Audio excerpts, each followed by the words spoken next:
इस स्थूल शरीर के पीछे यह भाव शरीर होता है जो धुएं की भांति का होता है। मृत्यु के बाद 13 दिन तक यह स्थूल शरीर के आसपास घूमता रहता है। इसका विकास 7 से 14 वर्ष की उम्र में हो जाता है। इसी शरीर के विकास से यौन परिपक्वता आती है, जो इस शरीर के विकास तक ही रुक जाता है। यह यौन क्रिया तक ही सीमित हो जाता है।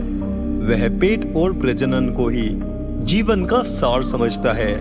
पशुओं में भी इस शरीर का विकास पाया जाता है। शरीर के चारों ओर दिखाई देने वाला आभामंडल, ओरा, इसी शरीर के कारण है। इस शरीर का संबंध कुंडलिनी के स्वादिष्ठान चक्र से है, जिसके विकास से ही इसका विकास होता है। इसके विकास से भय, क्रोध, घृणा, हिंसा, अभय, प्रेम, क्षमा, अहिंसा, भागना, डरना, बचना, छिपना, हमला करना आदि गुण विकसित होते हैं। साधना या शिक्षा द्वारा इनका रूपांतरण प्रेम, करुणा, अभय, मैत्री, अहिंसा में किया जा सकता है। ये गुण मनुष्य को प्रकृति से मिलते हैं, जिनका विकास इस उम्र में हो जाना चाहिए। नहीं होने पर वह व्यक्ति असामान्य कहा जाता है। मंत्र योग की साधना इसी से आरंभ होती है।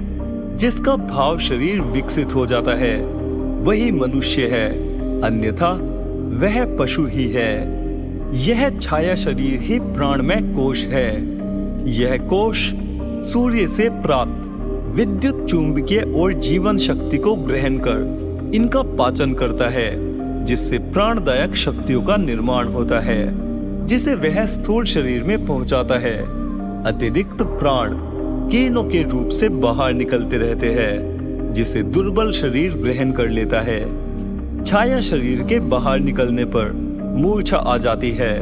क्लोरोफॉर्म से भी छाया शरीर का बहुत सा भाग बाहर निकल जाता है, जिससे शरीर का भान नहीं रहता है। इस छाया को शरीर के बाहर निकलने पर ही प्रेतों का प्रभाव होता है। मृत्यु के समय चेतना छाया शरीर को बाहर निकालकर ले जाती है तथा पुनर्जन्म के समय यह छाया शरीर स्थूल शरीर के ढांचे पर ही स्थूल शरीर से पहले ही बन जाता है। इसी ढांचे के अनुसार स्थूल तत्वों का संग्रह होकर स्थूल शरीर का निर्माण करते हैं।